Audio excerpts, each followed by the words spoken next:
Luc. Chapitre 22. La fête des pains sans levain, appelée la Pâque, approchait. Les principaux sacrificateurs et les scribes cherchaient les moyens de faire mourir Jésus, car ils craignaient le peuple. Or, Satan entrait dans Judas, surnommé Iscario, qui était du nombre des 12. Et Judas allait s'entendre avec les principaux sacrificateurs et les chefs des gardes, sur la manière de le leur livrer. Ils furent dans la joie, et ils convinrent de lui donner de l'argent. Après s'être engagés, ils cherchaient une occasion favorable, pour leur livrer Jésus à l'insu de la foule. Le jour des pains sans levain, où l'on devait immoler la Pâque, arriva, et Jésus envoya Pierre et Jean, en disant, « Allez nous préparer la Pâque, afin que nous la mangions. » Ils lui dirent, « Où veux-tu que nous la préparions ?» Il leur répondit, « Voici, quand vous serez entrés dans la ville, vous rencontrerez un homme portant une cruche d'eau, suivez-le dans la maison où il entrera, et vous direz au maître de la maison, « Le maître te dit, où est le lieu où je mangerai la Pâque avec mes disciples ?» Et il vous montrera une grande chambre haute, meublée, c'est là que vous préparez la Pâque. Ils partirent, et trouvèrent les choses comme il le leur avait dit, et ils préparèrent la Pâque. L'heure étant venue, il se mit à table, et les apôtres avec lui. Il leur dit, « Je désirais vivement manger cette Pâque avec vous, avant de souffrir, car, je vous le dis, je ne la mangerai plus, jusqu'à ce qu'elle soit accomplie dans le royaume de Dieu. » Et, ayant pris une coupe et rendu grâce, il dit, « Prenez cette coupe, et distribuez-la entre vous, car, je vous le dis, je ne boirai plus désormais du fruit de la vigne, jusqu'à ce que le royaume de Dieu soit venu. » Ensuite il prit du pain, et, après avoir rendu grâce, il le rompit, et le leur donna, en disant, « Ceci est mon corps, qui est donné pour vous, faites ceci en mémoire de moi. » Il prit de même la coupe, après le souper, et la leur donna, en disant, « Cette coupe est la nouvelle alliance en mon sang, qui est répandue pour vous. Cependant voici, la main de celui qui me livrait avec moi à cette table. Le Fils de l'homme s'en va selon ce qui est déterminé. Mais malheur à l'homme par qui il est livré. » Et ils commencèrent à se demander les uns aux autres, qui était celui d'entre eux qui ferait cela. Il s'éleva aussi parmi les apôtres une contestation, lequel d'entre eux devait être estimé le plus grand? Jésus leur dit, « Les rois des nations les maîtrisent, et ceux qui les dominent sont appelés bienfaiteurs. Qu'il n'en soit pas de même pour vous.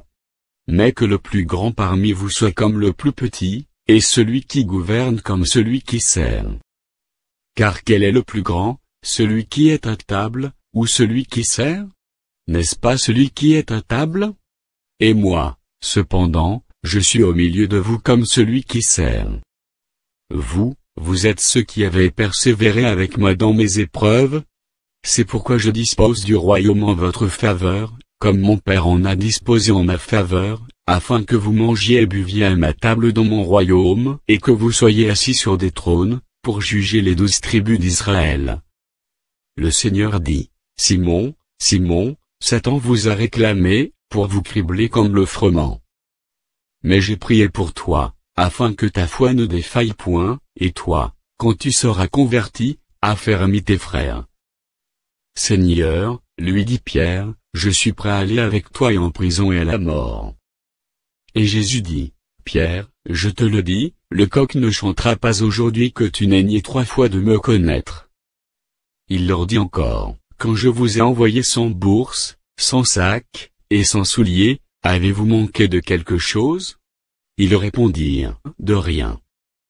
Et il leur dit, maintenant, au contraire, que celui qui a une bourse la prenne et que celui qui a un sac le prenne également, que celui qui n'a point d'épée, vende son vêtement et achète une épée. Car, je vous le dis, il faut que cette parole, qui est écrite s'accomplisse en moi, il a été mis au nombre des malfaiteurs. Et ce qui me concernait, sur le point d'arriver. Ils dirent, Seigneur, voici 2 épées. Et il leur dit, cela suffit. Après être sorti, il alla, selon sa coutume, à la montagne des Oliviers. Ses disciples le suivirent. Lorsqu'il fut arrivé dans ce lieu, il leur dit, priez, afin que vous ne tombiez pas en tentation. Puis il s'éloigna 2 à la distance d'environ un jet de pierre, et, s'étant mis à genoux, il pria, disant, Père, si tu voulais éloigner de moi cette coupe. Toutefois, que ma volonté ne se fasse pas, mais la tienne. Alors un ange lui apparut du ciel, pour le fortifier. Étant en agonie, il priait plus instamment, et sa sueur devint comme des grumeaux de sang, qui tombaient à terre. Après avoir prié, il se leva, et vint vers les disciples, qu'il trouva endormis de tristesse, et il leur dit, Pourquoi dormez-vous? Levez-vous et priez, afin que vous ne tombiez pas en tentation. Comme il parlait encore, voici, une foule arriva, et celui qui s'appelait Judas, l'un des 12, marchait devant elle. Il s'approcha de Jésus, pour le baiser. Et Jésus lui dit, Judas, c'est par un baiser que tu livres le Fils de l'homme. Ceux qui étaient avec Jésus, voyant ce qui allait arriver, dirent, Seigneur, frapperons-nous de l'épée? Et l'un d'eux frappa le serviteur du souverain sacrificateur, et lui emporta l'oreille droite. Mais Jésus, prenant la parole, dit, Laissez, arrêtez. Et, ayant touché l'oreille de cet homme, il le guérit. Jésus dit ensuite aux principaux sacrificateurs, aux chefs des gardes du temple, et aux anciens, qui étaient venus contre lui, Vous êtes venus, comme après un brigand, avec des épées et des bâtons. J'étais tous les jours avec vous dans le temple, et vous n'avez pas mis la main sur moi. Mais c'est ici votre heure, et la puissance des ténèbres. Après avoir saisi Jésus, ils l'emmenèrent, et le conduisirent dans la maison du souverain sacrificateur. Pierre suivait de loin. Ils allumèrent du feu au milieu de la cour, et ils s'assirent. Pierre s'assit parmi eux. Une servante, qui le vit assis devant le feu, fixa sur lui les regards, et dit, Cet homme était aussi avec lui. Mais il le nia disant, Femme, je ne le connais pas. Peu après, un autre, l'ayant vu, dit, Tu es aussi de ces gens-là.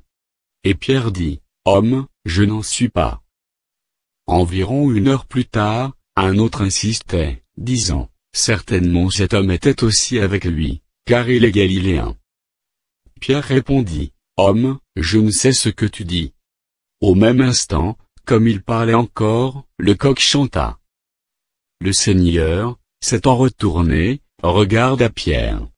Et Pierre se souvint de la parole, que le Seigneur lui avait dite, Avant que le coq chante aujourd'hui, tu me renieras 3 fois.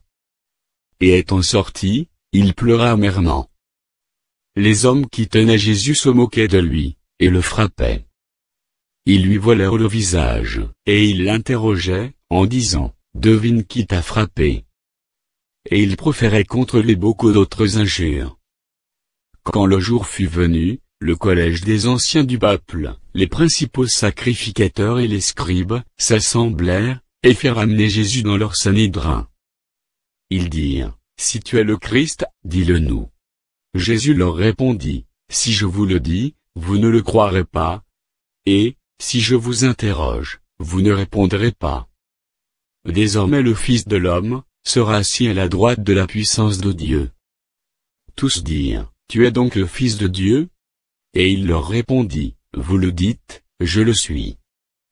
Alors ils dirent, Qu'avons-nous encore besoin de témoignages?